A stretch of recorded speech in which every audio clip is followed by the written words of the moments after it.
Hi friends, welcome back to my channel. ఈ రోజు మీకు ఈ సీరియల్లో ఏం జరిగిందో తెలుసుకోవాలి అనుకుంటున్నారా? అయితే వెంటనే మనం సీరియల్లోకి వెళ్ళిపోదాం. ఇక శైలు అన్నయ్యని కొట్టిన చక్రి కుటుంబం మీద పోలీస్ కేసు పెట్టిన శైలు కన్న తల్లిదండ్రులు, ఇంకా వాళ్ళకి దిమ్మ తిరిగే సమాధానం చెప్పిన మహాలక్ష్మి, ఇంకా శైలు అమ్మా నాన్న వాళ్ళ అన్నయ్యని తీసుకుని ఇక ఇంటికొచ్చి నానా గొడవ చేస్తారు. అలాగే కొంతసేపటికి పోలీసులు కూడా వస్తారు. ఇంకా వాళ్ళతో వచ్చిన పెద్ద మనిషి ఇక వాళ్ళ గురించి ఊర్లో వాళ్ళు చెప్పిన మాటలకి మరింత కోపంతో రగిలిపోతాడు.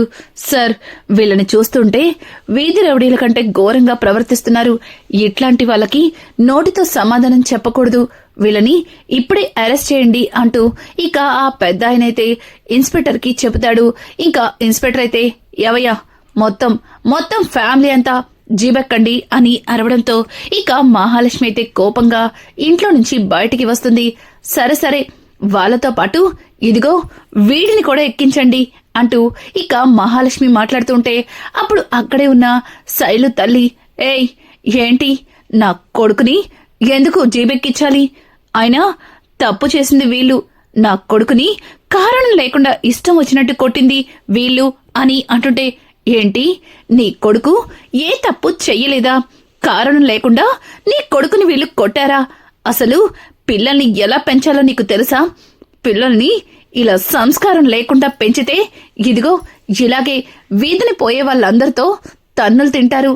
ఒక ఆడపిల్లతో ఏ రకంగా ప్రవర్తించాలో తెలుసుకొని ఇట్లాంటి వాడి గురించా మీరు వెనకేసుకొచ్చి పోలీసులతో మా ఇంటి ముందు గొడవ చేస్తున్నారు అంటూ ఇక మహాలక్ష్మి మాట్లాడుతుంటే అక్కడ ఉన్న చక్రి, అమ్మా మహాలక్ష్మి, మేం మాట్లాడతాం కదా, నువ్వు లోపలికి వెళ్ళమ్మా అని అంటుంటే, నువ్వు వాగు పెద్ది, ఇక్కడ ఏం జరుగుతుందో తెలుసుకోకుండా వీళ్ళు ఇష్టం వచ్చినట్టు మాట్లాడుతున్నారు.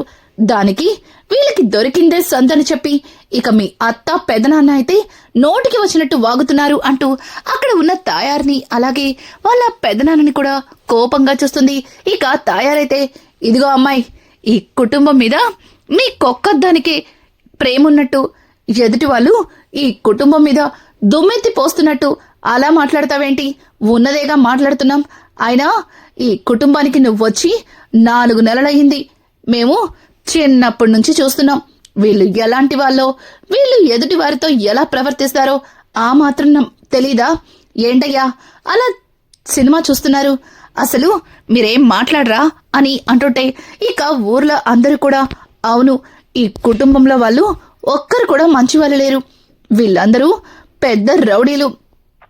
అసలు పోనీలే కదని పలకరిస్తే నోటికొచ్చినట్టు మాట్లాడతారు. ఇదిగో మొన్న ఇతను నీ భార్య లేదా అని అడిగితే, లేదు, నీ కూతుర్నిచ్చి పెళ్లి చేస్తావా అంటూ నోటికొచ్చినట్టంతా వాగుతున్నాడు అని అంటుంటే ఇక మహాలక్ష్మి, అయినా అతని భార్య గురించి మీకెందుకు? మరి అతని భార్య లేకపోతే నిజంగానే మీ కూతుర్నిచ్చి ఆయనకి పెళ్లి చేస్తారా?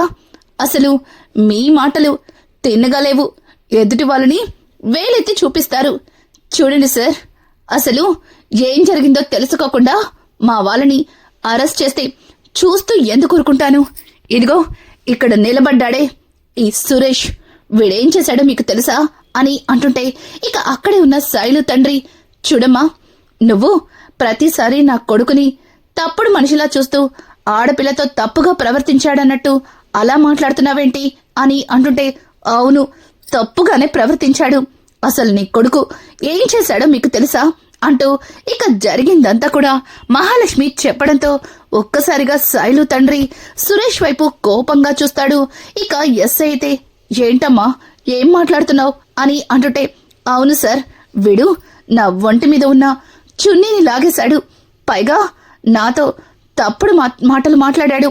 మీరు మా వాళ్ళని అన్యాయంగా అరెస్ట్ చేస్తే నేను కూడా వీడి మీద చీటింగ్ కేసు పెడతాను. నన్ను ర్యాగింగ్ చేసి నడి రోడ్డు మీద నా చున్నీ లాగాడు కాబట్టి వీడిని కూడా మీరు అరెస్ట్ చేయాలి అంటూ ఇక మహాలక్ష్మి అయితే వాళ్ళందరికీ ఊహించని షాకిస్తుంది. ఇక అక్కడే ఉన్న ఆ పెద్ద మనిషి అయితే, చూడమ్మా, నువ్వు అనవసరంగా అతని మీద తప్పుడు కేసు పెడుతున్నావు అని అంటుంటే, చూడండి సార్, వీడి మీద తప్పుడు కేసు పెట్టాల్సిన అవసరం లేదు. అక్కడ బస్ స్టాప్ లో చూసిన వాళ్ళందరూ కూడా వీడేం చేశాడో చెప్తారు. అంతగా కావాలంటే బస్ స్టాప్లో ఉన్న సీసీ కెమెరాని చెక్ చేయండి. అక్కడ ఏం జరిగిందో స్పష్టంగా కనిపిస్తుంది. అయినా నా గురించి తప్పుగా చెప్పుకోవడానికి నాకు వేరే పని పట్టలేదా అంటూ ఇక మహాలక్ష్మి అయితే పెద్ద ఆయన నోరు మూయిస్తుంది. ఒక్కసారిగా ఎస్ఐ చూడని ఆ అమ్మాయితో అతను తప్పుగా ప్రవర్తించాడని అమ్మాయి చెప్తుంది కదా, ఏయ్ ఏం చేశావు అని అడిగితే ఇక వాడైతే ఒక్క మాట కూడా మాట్లాడట్లేదు. ఇంకా చక్రి ముందుకొచ్చి చూశారుగా వాడు ఒక్క మాట కూడా మాట్లాడట్లేదు అంటే వాడిదంతా చేశాడని అర్థం కదా. చూడండి, ముందు మీ కొడుకు ఏం చేశాడో తెలుసుకోకుండా ఇలా మరొకరి ఇంటి మీద వచ్చి పడ్డానికి మీకు సిగ్గనిపించట్లేదా అంటూ ఇక చక్రి అయితే శైలు వల్ల అమ్మా నాన్నకి చెబుతూ ఉంటాడు. ఇక ఇదంతా ఇలా ఉండగా ఇక చోటు అయితే జరుగుతున్న గొడవని చూసి పోలీసులు ఎక్కడ ఇక కేశవ కుటుంబాన్ని అరెస్ట్ చేస్తారా అన్న భయంతో అక్కడి నుంచి పరుగు పరుగున శైలు ఇంటికైతే బయలుదేరతాడు. ఇక ఇంట్లో కూర్చుని బయటికి ఎప్పుడెప్పుడు వెళ్దామా అని ఎదురు చూసే శైలుకి చోటు కనిపించడంతో ఒక్కసారిగా శైలు, ఏంటి చోటు నువ్వొచ్చావు, ఖచ్చితంగా బుస్సే పంపించాడు కదా అంటూ ఇక ముంగిసనే పంపించాడు కదా అంటూ ఇక శైలు మెలికలు తిరుగుతూ చోటుని అడుగుతూ ఉంటే ఇక చోటు అక్కడ జరిగిన గొడవ మొత్తాన్ని కూడా శైలుకి చెప్తాడు. ఒక్కసారిగా శైలు, ఏంటి అంత గొడవ జరుగుతుందా, ఇప్పుడే వస్తాను అంటూ ఇక శైలు కూడా అక్కడి నుంచి బయలుదేరుతుంది. ఇక ఇది ఇలా ఉండగా అక్కడే ఉన్న తాయారైతే, చూడండి వీళ్ళు మీరనుకున్నంత మంచి వాళ్ళేమీ కాదు. ఈ కుటుంబం గురించి నాకు బాగా తెలుసు. ఇదిగో వీడే మా అన్నయ్య, పేరుకే అన్నయ్య. వీడు సొంత పెళ్ళాన్నే చంపేసి జైలుకెళ్ళాడు. ఇక ఈ నలుగురు వీధి రౌడీల కంటే ఎక్కువ. వీళ్ళ మోహన్ చూస్తేనే పాపం. మొన్నటిదాకా వీడి వల్ల నా కూతురు టార్చర్ అనుభవించింది. ఎక్కడ నా కూతురు మా చేయి జారిపోతుందేమోనని భయం వేసింది. నా కూతురు చుట్టూ తిరిగాడు అంటూ ఇక తాయారు మాట్లాడుతూ ఉంటే అక్కడే ఉన్న చక్రి అయితే, ఏంటి నీ కూతురు చుట్టూ మా అన్నయ్య తిరిగాడా, నిజమేంటో చెప్తే నీ కూతురికి విడాకులిచ్చి నీ కూతురు మెడలో తాళి కట్టినాడు, శాశ్వతంగా దుబాయ్లోనే ఉండిపోతాడు, నోరు విప్పమంటావా అంటూ ఇక చక్రి మాట్లాడుతూ ఉంటే పక్కన ఉన్న వాళ్ళ అన్నయ్య, తాయారు ఎందుకు మనకి రిస్క్, అనవసరంగా ఆ అమ్మాయి కాపురం పాడవుతుంది, నువ్వు కాస్త సైలెంట్గా ఉండు, ఏం జరిగిందో అంతా తెలిసి మనం నోరు జారకూడదు, అసలే రౌడీ వెదవులు నోరు జారి నిజం చెప్పినా చెప్తారు అంటూ ఇక తాయారు నోరైతే మోయిస్తాడు. ఇక తాయారైతే కోపంగా అక్కడి నుంచి తన ఇంటికైతే వెళ్ళిపోతుంది. ఇంకా ఇక్కడ చూస్తే ఇన్స్పెక్టర్ అయితే, చూడండి అమ్మా, వాళ్ళు అతను మీ ఇంటికి మర్యాదగానే వచ్చి వాళ్ళ చెల్లి వైపు చూడొద్దని చెప్పాడంట. ఆయన వాళ్ళ చెల్లి చుట్టూ తిరిగి అల్లరి పెడుతున్నారని వాళ్ళు కంప్లైంట్ ఇస్తున్నారు అని అంటుంటే ఇక మహాలక్ష్మి, చూడండి సార్, మా కేశవ ఎవరి చుట్టూ తిరగలేదు. మా కేశవ అలాగే వాళ్ళ అమ్మాయి ఒకరినొకరు ప్రేమించుకుంటున్నారు. అది వీళ్ళకి ఇష్టం లేక కావాలని ఇలా గొడవ చేస్తున్నారు. వీడు కూడా అందుకనే నన్ను ఇష్టం వచ్చినట్టు నడి రోడ్డు మీద మాట్లాడాడు, అలాగే నా చున్నీలాగి ఇబ్బంది పెట్టాడు అంటూ ఇక మహాలక్ష్మి చెప్పిన మాటలకి ఒక్కసారిగా ఎస్ఐ, ఎరా ఏంటిదంతా అంటూ అతన్ని అడగడంతో ఇక వాళ్ళ శైలు తల్లైతే, సార్ ఏంటి సార్, మీరు వాళ్ళు చెప్పిందే నమ్ముతారు, అయినా మా వాణ్ణి కొట్టిన వాళ్ళని అరెస్ట్ చేయకుండా ఇలా తీరిగ్గా వాళ్ళతో ఇంత నిదానంగా మాట్లాడతారేంటి అంటూ ఇక మాట్లాడుతూ ఉంటే, ఎవయ్యా ఏంటిదంతా, అయినా ఆ అమ్మాయి కుటుంబానికి నువ్వంటే ఇష్టం లేనప్పుడు ఎందుకు అమ్మాయి చుట్టూ పడి అమ్మాయిని ఇబ్బంది పెడుతున్నావు అంటూ ఇక ఎస్ఐ అయితే కేశవని అడుగుతూ ఉంటే ఇంతలో శైలు, సార్ ఆ అమ్మాయిని నేను చెప్తాను అంటూ ఇక శైలు ముందుకొస్తుంది. ఒక్కసారిగా శైలుని చూసిన శైలు తల్లి, ఒసై నువ్వెందుకొచ్చావే ఇక్కడికి, ఆయన నిన్ను గొద్దలో పెట్టి తలిపేశాను కదా అని అంటుంటే, చూసారా సార్, విన్నారా సార్, నన్ను గదిలో పెట్టి తలుపు వేశారు. ఇతను నా చుట్టూ తిరిగితే నన్నెందుకు గదిలో పెట్టి బంధించడం, అయినా తను నేను ఒకరికొకరు ప్రేమించుకున్నాం. అలాగే మా ఇద్దరికి కలిసి పెళ్లి చేయమంటే వీళ్ళు వేరే సంబంధం తీసుకొచ్చి నన్ను గదిలో లాక్ చేశారు. పైగా ఇదిగో మా అన్నయ్య పెద్ద రౌడీ వెధవ, పని పాట లేకుండా నలుగురు కుర్రోళ్ళు వేసుకుని వీధులమ్మట వెళ్ళే ఆడపిల్లల్ని ఏడిపిస్తూ ఉంటాడు.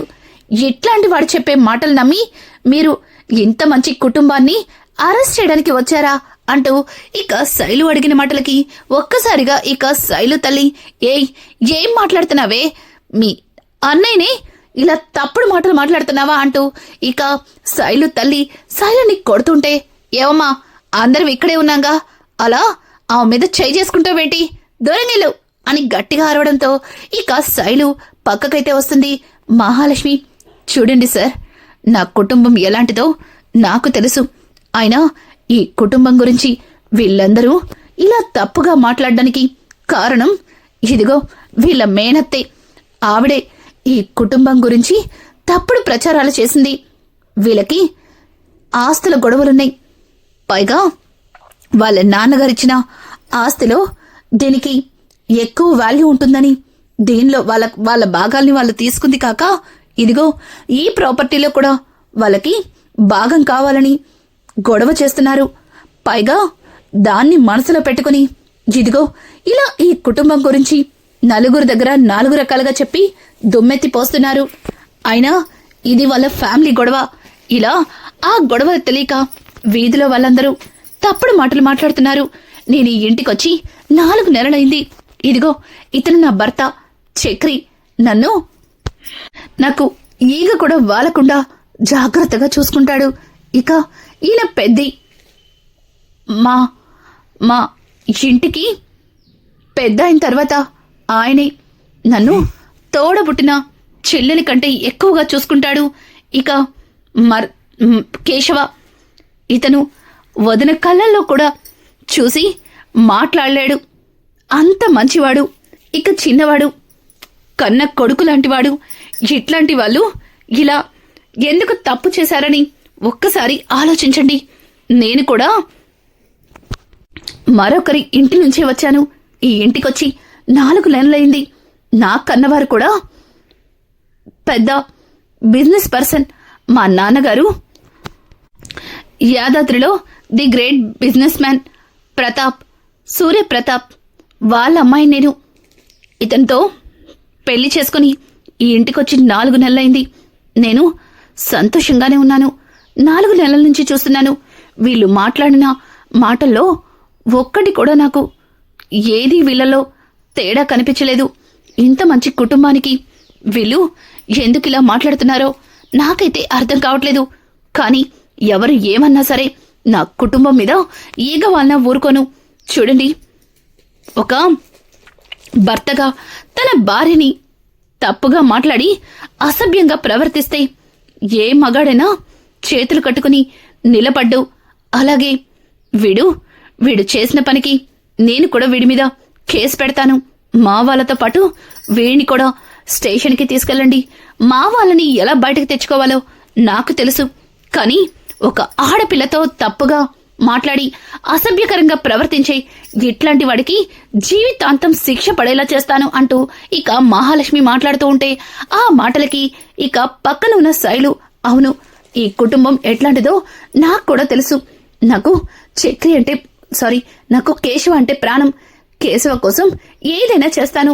కోర్టుకొచ్చి సాక్ష్యం చెప్తాను. కేశవని నేను ప్రాణానికి ప్రాణంగా ప్రేమిస్తున్నానని, ఆ కోపంతోనే ఇలా ఈ కుటుంబం మీద పగ తీర్చుకోవడానికి వీళ్ళందరూ కలిసి కావాలని గొడవ చేస్తున్నారని చెప్తాను అంటూ ఇక శైలు మాట్లాడడంతో ఒక్కసారిగా ఇక శైలు తల్లి షాక్ అయిపోతుంది. ఇక వీళ్లతో పాటు వచ్చిన ఆ పెద్ద మనిషి, చూడండి సార్, వీళ్ళు మొదటి నుంచి కూడా మాట్లాడిన తీరు అస్సలు నచ్చలేదు. ముందు వీళ్ళని అరెస్ట్ చేయండి, తర్వాత చూసుకుందాం అని అంటుంటే ఇక పక్కన కూర్చున్న ఎస్ఐ, సార్ ఒకసారి వాళ్ళతో కూడా మాట్లాడదాం. ఏమా, ఇప్పుడు వీళ్ళని అరెస్ట్ చేసినట్టే ఆ అమ్మాయి పెట్టిన ర్యాగింగ్ కేసులో మీ అబ్బాయిని కూడా అరెస్ట్ చేయాలి. తర్వాత కోర్టులు కేసులు అంటూ మీకు జీవితాంతం కోర్టుల చుట్టూ తిరగడానికే సరిపోతుంది. కోర్టుకెళ్తే ఎలా ఉంటుందో మీకు తెలియందేది కాదు. పైగా మీ అబ్బాయి ఒక ఆడపిల్ల విషయంలో తప్పుగా ప్రవర్తించాడు అని అంటుంటే ఇక శైలు తల్లి, సార్ వాళ్ళేదో కావాలని చెప్తున్నారు, నా కొడుకు అలాంటి వాడు కాదు అని అంటుంటే, ఎస్ఐ ఏంటమ్మా, ఏంటి మీ అబ్బాయి అలాంటి వాడు కాదని చెప్తున్నావు? ఆ అమ్మాయి చాలా గట్టిగా చెప్తుంది. అక్కడున్న సీసీ కెమెరాలు తీసామంటే మీ అబ్బాయి తప్పు చేశాడో లేదో అంతా తెలిసిపోతుంది అని అంటుంటే ఇక శైలు తల్లి, రేయ్ మాట్లాడరా, అక్కడ ఏం జరిగిందో చెప్పరా అని అంటుంటే ఇక సురేష్ అయితే ఏం మాట్లాడకుండా మౌనంగా ఉండిపోతాడు. ఇదంతా గమనించిన శైలు తండ్రి ఇక ఏం చెయ్యలేక, సార్ వాళ్ళ మీద ఎట్లాంటి కేసు పెట్టద్దు, మేం ఇక్కడ నుంచి వెళ్ళిపోతాం అని అంటుంటే ఇక వాళ్ళతో వచ్చిన పెద్ద మనిషి, ఎవయ్యా మమ్మల్ని పని మానుకొని ఇక్కడికెందుకు తీసుకొచ్చావు? అయినా నువ్విలా కేసు పెట్టని కాడికి ఇంటి మీద గొడవ ఎందుకు చేస్తున్నావు? చూడు, ఆ అమ్మాయి ఆ కుర్రాన్ని ప్రేమిస్తాను అంటుంది, ముందు అదేదో చూసుకోండి అంటూ ఇక వాళ్ళైతే అక్కడి నుంచి వెళ్ళిపోతారు.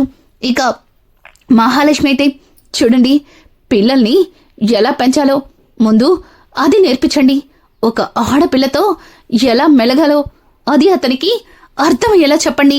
ఇంకొకసారి ఇలా నా కుటుంబం మీదకొస్తే నేనేం చేస్తానో కూడా నాకే తెలీదు అంటూ ఇక మహాలక్ష్మి అయితే వాళ్ళకి గట్టి వార్నింగ్ ఇచ్చి అక్కడి నుంచి లోపలికైతే వెళ్ళిపోతుంది. ఇంకా చక్రి అయితే మహాలక్ష్మి మాటలకి తెగ సంబరపడిపోతాడు. ఒక రకంగా చెప్పాలంటే మహాలక్ష్మి తనకి దేవకన్యలా కనిపిస్తుంది, తన కోసమే దిగి వచ్చిన దేవతలాగా అనిపిస్తుంది. ఇంకా కేశవ కూడా అందరి ముందు తన కుటుంబాన్ని కాకుండా కేశవ కుటుంబాన్ని సమర్థించిన శైలు కూడా తన కంటికి అలాగే ఒక దేవతలా కనిపిస్తుంది. ఇక శైలుని చూస్తూ అలానే ఉండిపోతాడు.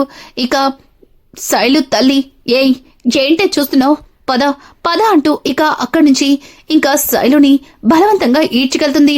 ఇక లోపలికి వెళ్ళిన మహాలక్ష్మి అయితే అక్కడ కూర్చుని తన కోసం అంతలా కష్టపడిన చక్రిని ప్రేమగా చూస్తుంది. ఇక చక్రి అయితే వాళ్ళ వైపు కోపంగా చూస్తూ, ఎవండి వదర కొట్టేశారండి, ఇక ఈ రోజు నుంచి బయట బజార్లో ఎవరు కూడా ఈ బృందావనం గురించి తప్పుగా మాట్లాడుకోరండి అంటూ ఇంకా చక్రి మాట్లాడుతూ మాధవ్తో, అన్నయ్య ఇక ఈ బృందావనం మీద వేసిన తప్పుడు ప్రచారాలన్నీ ఈ రోజుతో చెరిగిపోయినట్టే అంటూ ఇంకా చక్రి మాట్లాడుతూ అక్కడ ఉన్న వాళ్ళతో ఏదో మాట్లాడుకుంటూ అలా నవ్వేస్తూ ఉంటాడు. కానీ మహాలక్ష్మి మాత్రం తన కోసం చక్రి ఫైట్ చేయడం, అలాగే మహాలక్ష్మిని ఒక్క మాటన్నా తట్టుకోలేకపోవడం అదంతా గుర్తు చేసుకుని ఇక చక్రి వైపు ముసిముసి నవ్వులు నవ్వుతుంది. అంటే మన మహాలక్ష్మి కూడా చక్రి ప్రేమలో పడిపోయినట్టుందని మనకి కాస్త అర్థమవుతుంది. రానున్న ఎపిసోడ్స్ లో ఇక మహాలక్ష్మి చక్రిల మధ్యలో చిగురించిన ఈ ప్రేమ ఎట్లా ముందుకెళ్ళబోతుంది? ఇలాంటి లేటెస్ట్ ఎపిసోడ్స్ మీకు మరిన్ని కావాలి అనుకుంటే మా ఛానల్ని సబ్స్క్రైబ్ చేసుకోవడం మాత్రం మర్చిపోకండి. Thanks for watching. Hi friends, welcome back to my channel. ఈరోజు మీకు